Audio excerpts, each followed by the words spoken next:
Magandang araw mga kagunteng, at kahit umuulan at may customer tayo, kahit ka sabihin natin pa isa-isa, sige lang, gupit lang tayo ng gupit. At alam naman natin sa panahon ngayon ay malakas talaga ang ulan at hindi talaga siya tumitigil. Pag mga gantong araw talaga na ulanan ay talagang masasabi mo nga na mahina talaga ang mga pagupitan o mga salon talaga. Kahit kanino kayo magtanong, depende rin sa nagiging pwesto or nagiging panahon talaga. Pero sa panahon ngayon na ilang araw na rin nag-uulanan ay ganun at ganun talaga, napakahina.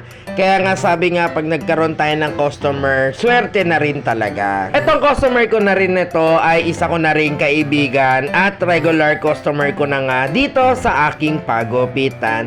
Minsan pag hindi niya nga ako nakikita dito sa pagupitan, no choice talaga na gusto niya magpagupit sa iba.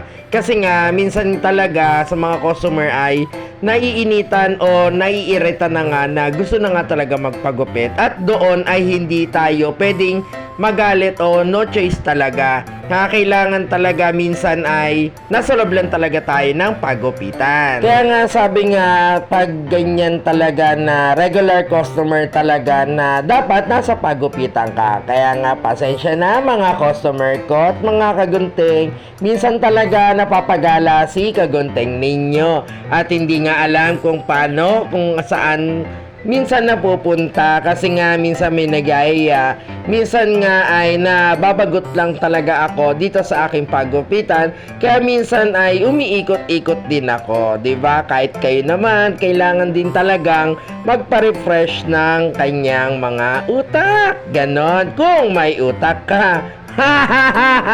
Charot. At dito sinisimulan ko na nga yung kanyang gupit. At yun nga, tinanong ko nga kung ano yung gupit na gusto niya. Yun dati pa rin, syempre yung malinis at kaakit-akit naman at kaganda-ganda naman ng aking igugupit sa kanya, di ba? Hindi naman porket regular customer ko na o sa akin talaga nagpapagupit ay ginagandahan. Hindi, talagang maganda talaga kung babagay nga sa kanya. Kung sa mga customer nga ay babagay talaga yung gupit na gusto nila, ganon, 'di ba? Kaya sabi nga tignan na lang natin kung ano yung nagiging itsura or ano talaga ang mangyayari dun sa gupit ng customer. Kaya kung makikita nyo, kaya ito na ang final look. 'Di ba? Kaya maraming salamat mga kagunteng at maraming salamat sa suporta. Kung gusto nyo ang aking video, paki-like and share, pati comment na rin. Kaya bye-bye! Thank you po!